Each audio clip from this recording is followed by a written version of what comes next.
ഏകാധിപത്യത്തിലൂടെ രാജ്യം കടന്നുപോയ ഇരുണ്ട ദിനങ്ങളുടെ ഓർമ്മയ്ക്ക് ഇന്ന് 49 വയസ്സ്. സ്വതന്ത്ര ഇന്ത്യയുടെ ചരിത്രത്തിലെ കറുത്ത ഏടായി കണക്കാക്കുന്നത് ആ 21 മാസങ്ങളാണ്. 1975 ജൂൺ 25 പ്രധാനമന്ത്രി ഇന്ദിരാഗാന്ധി ഓൾ ഇന്ത്യ റേഡിയോയിലൂടെയാണ് രാജ്യത്ത് അടിയന്തരാവസ്ഥ പ്രഖ്യാപിക്കുകയാണെന്ന് അറിയിച്ചത്. ഇന്ദിരാഗാന്ധിയുടെ ലോക്സഭാ തെരഞ്ഞെടുപ്പിലെ വിജയം അസാധുവാണെന്ന അലഹബാദ് ഹൈക്കോടതി വിധി സുപ്രീം കോടതി ശരിവെച്ചതിന് തൊട്ടു പിന്നാലെയായിരുന്നു രാജ്യത്ത് അടിയന്തരാവസ്ഥ പ്രഖ്യാപിച്ചത്. രാജ്യത്ത് അടിയന്തരാവസ്ഥയാണെന്ന് പ്രസിഡന്റ് അറിയിക്കുന്നു. ഇതിൽ ജനങ്ങൾ ആശങ്കപ്പെടേണ്ടതായി ഒന്നുമില്ല. അർദ്ധരാത്രിയിൽ ഓൾ ഇന്ത്യ റേഡിയോയിലൂടെ ഇന്ദിര പറഞ്ഞു, രാജ്യത്തെ പൊതുജനങ്ങൾക്കും പ്രത്യേകിച്ച് സ്ത്രീകൾക്കും വേണ്ടി ഞാൻ ചില പുരോഗമനപരമായ നയങ്ങൾ പ്രഖ്യാപിച്ചതിന് ശേഷം എനിക്കെതിരെ വ്യാപകമായി നടക്കുന്ന ഗൂഢാലോചനയെക്കുറിച്ച് നിങ്ങൾക്ക് ബോധ്യമുണ്ടെന്നാണ് എൻ്റെ വിശ്വാസം. അവർ കൂട്ടിച്ചേർത്തു. 1971 നടന്ന പൊതു തെരഞ്ഞെടുപ്പിൽ 521-ൽ 352 സീറ്റുകളാണ് കോൺഗ്രസ് അന്ന് നേടിയത്. 1971 പാകിസ്ഥാന് കനത്ത പ്രഹരം നൽകി ബംഗ്ലാദേശിനെ സ്വതന്ത്ര രാജ്യമാക്കിയത് ഇന്ദിരയുടെ കിരീടത്തിലെ മറ്റൊരു പൊൻതൂവലായിരുന്നു.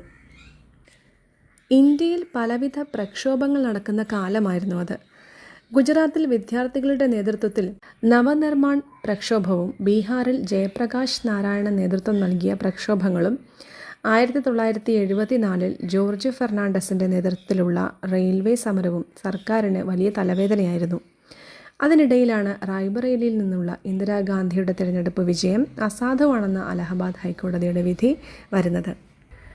അടിയന്തരാവസ്ഥ പ്രഖ്യാപിക്കപ്പെട്ടതിന് തൊട്ടു പിന്നാലെ പ്രതിപക്ഷ നേതാക്കളായ ജയപ്രകാശ് നാരായണൻ, LK അദ്വാനി, AB വാജ്പേയി, മൊറാർജി ദേശായി എന്നിവരെ അറസ്റ്റ് ചെയ്ത് ജയിലിലടച്ചു. 21 മാസം നീണ്ട അടിയന്തരാവസ്ഥ കാലത്ത് രാജ്യത്തെ മാധ്യമങ്ങൾക്ക് സെൻസർഷിപ്പും ഏർപ്പെടുത്തി. 1975 ജൂൺ 25-നും 1977 മാർച്ച് 21-നും ഇടയിലുള്ള 21 മാസങ്ങളാണ് അടിയന്തരാവസ്ഥ എന്ന ഒറ്റ വാക്കിൽ നമ്മൾ പറയുന്നത്.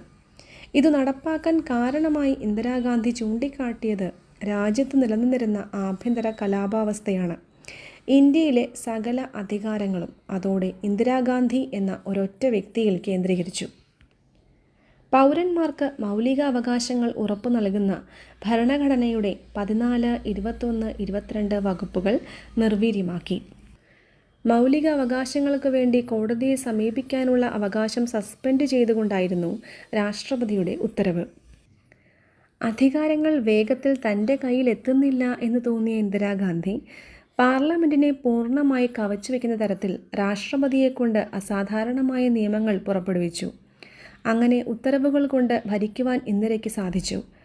ഇന്ദിരാഗാന്ധിക്ക് എതിരായ പാർട്ടികൾ ഭരിച്ചിരുന്ന ഗുജറാത്ത്, തമിഴ്നാട് സംസ്ഥാനങ്ങളിൽ ഭരണം അനിശ്ചിതകാലത്തേക്ക് പിരിച്ചുവിട്ട് ഇന്ദിര രാഷ്ട്രപതി ഭരണം ഏർപ്പെടുത്തി. വ്യാപകമായ രാഷ്ട്രീയ എതിർപ്പിനും രാജ്യമൊട്ടാകെയും പാർട്ടിയിലും അനുയായികൾ വിട്ടുപോകുന്നതിനുമിടയിൽ ഇന്ദിര വളരെ കുറച്ച് അടുത്ത പാർട്ടി അനുഭാവികളെയും ഇളയ മകനായ സഞ്ജയ് ഗാന്ധിയുടെയും ഉപദേശം സ്വീകരിച്ച് അടിയന്തരാവസ്ഥ പ്രഖ്യാപിക്കുകയായിരുന്നു. അടിയന്തരാവസ്ഥ നിലവിൽ വരുമ്പോൾ കേരളത്തിൽ കമ്മ്യൂണിസ്റ്റ് പാർട്ടി ഓഫ് ഇന്ത്യ നേതാവ് C. അച്യുതമേനോൻ ആയിരുന്നു മുഖ്യമന്ത്രി. പ്രമുഖ കോൺഗ്രസ് നേതാവ് K. കരുണാകരൻ ആഭ്യന്തരമന്ത്രിയും. കേരളത്തെ നടുക്കിയ രാജൻ്റെ ഉരുട്ടിക്കൊലക്കേസ് ഉണ്ടായത് ഈ അടിയന്തരാവസ്ഥ കാലത്താണ്. അന്നത്തെ പോലീസ് ക്രൈംബ്രാഞ്ച് DIG ജയറാം പടിക്കൽ, സബ് ഇൻസ്പെക്ടർ പുലിക്കോടൻ നാരായണൻ എന്നിവർ ഈ കേസിൽ കുറ്റാരോപിതരായി. വിവാദമായ ഈ കേസിനെ തുടർന്നാണ് ആഭ്യന്തരമന്ത്രി K. കരുണാകരൻ രാജിവെക്കേണ്ടി വരുന്നത്. അടിയന്തരാവസ്ഥ കാലഘട്ടത്തിലെ കേരള മോഡൽ പ്രതിഷേധങ്ങൾ ഇന്നും ചരിത്രത്തിൻ്റെ ഭാഗമാണ്. വിദ്യാർത്ഥികളും തൊഴിലാളികളും സ്ത്രീകളും ഉൾപ്പെടെ ഉജ്ജ്വലമായ ചെറുത്തുനിൽപ്പാണ് കേരളം മുന്നോട്ട് വച്ചത്. വിദ്യാർത്ഥികളും സ്ത്രീകളും പോരാട്ടവേദികളിൽ അതുവരെ കേരളം കാണാത്ത എതിർപ്പുകൾ ഉയർത്തിവിട്ടു. അടിയന്തരാവസ്ഥയുടെ നിഷ്ഠൂരമായ അടിച്ചമർത്തലിന് ഇവരും വിധേയരായി. അടിയന്തരാവസ്ഥ കാലത്തെ ഒരു പ്രധാന സംഭവം ഇന്ദിരയ്ക്ക് ഇന്ത്യൻ ഭരണഘടനയിൽ മാറ്റങ്ങൾ വരുത്താമെങ്കിലും ഭരണഘടനയിലെ മൂലക്കല്ലുകൾ, അതിൻ്റെ അടിസ്ഥാന ഘടന ഇന്ത്യൻ പാർലമെൻറ്റിന് തിരുത്താൻ പറ്റില്ല എന്ന് സുപ്രീം കോടതി വിധിയെഴുതി. 1977 ജനുവരി 23-ന് ഇന്ദിരാഗാന്ധി എല്ലാ രാഷ്ട്രീയ തടവുകാരെയും ജയിൽ വിമുക്തരാക്കി. പൊതു തിരഞ്ഞെടുപ്പിന് ആഹ്വാനം ചെയ്തു. അടിയന്തരാവസ്ഥ 1977 മാർച്ച് 23 ഔദ്യോഗികമായി അവസാനിച്ചു. ഈ തിരഞ്ഞെടുപ്പ് ജനാധിപത്യവും സ്വേച്ഛാധിപത്യവും തമ്മിൽ തിരഞ്ഞെടുക്കുവാനുള്ള അവരുടെ അവസാനത്തെ അവസരമായിരിക്കും ഇത് എന്ന് ആഹ്വാനം ചെയ്തു ജനതാ പാർട്ടി. ഫെബ്രുവരിയിൽ നടന്ന തിരഞ്ഞെടുപ്പിൽ ഇന്ദിരയും സഞ്ജയ് ഗാന്ധിയും പരാജയപ്പെട്ടു. ഇന്ദിരയുടെ ഏറ്റവും വിശ്വസ്തരായ അനുയായികൾ ഭൂരിഭാഗവും തിരഞ്ഞെടുപ്പിൽ പരാജയപ്പെട്ടു. ഇന്ദിരാഗാന്ധിയുടെ തീരുമാനങ്ങൾക്ക് അനുകൂലമായ പ്രതികരണങ്ങൾ ഉണ്ടായിരുന്നു. അടിയന്തരാവസ്ഥയെ വിനോബ ഭാവെ, മദർ തെരേസ എന്നിവർ പിന്താങ്ങിയിരുന്നു. അല്ലെങ്കിൽ അച്ചടക്കത്തിൻ്റെ സമയം എന്നായിരുന്നു വിനോബ ഭാവെ അടിയന്തരാവസ്ഥയെ വിളിച്ചത്. പ്രശസ്ത വ്യവസായിയായ JRD ടാറ്റ, എഴുത്തുകാരനായ ഖുഷ്വന്ത് സിംഗ് എന്നിവർ അടിയന്തരാവസ്ഥയെ അനുകൂലിച്ചവരിൽ ഉൾപ്പെടുന്നു. എന്നാൽ ഇവരിൽ പലരും പിന്നീട് ഇത് തെറ്റായി പോയി എന്ന് പറഞ്ഞിട്ടുണ്ട്. 1971 ഇൻഡോ പാക് യുദ്ധത്തിൽ തകർന്ന സമ്പദ് വ്യവസ്ഥയിൽ നിന്ന് സാമ്പത്തിക കരകയറ്റത്തിന് അടിയന്തരാവസ്ഥ അത്യാവശ്യമായിരുന്നു എന്ന് ചിലർ വാദിക്കുന്നുണ്ട്. ഇന്ത്യയുടെ 20 ഇന സാമ്പത്തിക പദ്ധതി കാർഷിക ഉൽപ്പാദനം, വ്യാവസായിക ഉൽപ്പാദനം, കയറ്റുമതി, രാജ്യത്തിൻ്റെ വിദേശ നാണയ ശേഖരം എന്നിവ ഉയർത്തി. രാജ്യത്തിൻ്റെ സാമ്പത്തിക സ്ഥിതി വളരെ ഉയർന്ന വളർച്ചയും നിക്ഷേപവും രേഖപ്പെടുത്തി. സമരങ്ങൾ ഇല്ലാതിരുന്നതിനാൽ ഉൽപ്പാദനക്ഷമത ഗണ്യമായി വർദ്ധിച്ചു. 1960കളിലും 70കളിലും തലപൊക്കിയ ഹിന്ദു മുസ്ലിം ലഹളകൾ പൂർണ്ണമായും ഇല്ലാതായി. ആദ്യമൊക്കെ സർക്കാർ വളരെ ആവേശത്തോടെ പ്രവർത്തിച്ചു. ഗുണ്ടാ സംഘങ്ങളെയും മാഫിയകളെയും നശിപ്പിക്കുവാൻ അടിയന്തരാവസ്ഥ പോലീസിന് അമിതമായ അധികാരം നൽകി. അടിയന്തരാവസ്ഥ കാലഘട്ടത്തിലെ സർക്കാരിനെതിരെയുള്ള വിമർശനങ്ങൾ ഇതെല്ലാമായിരുന്നു.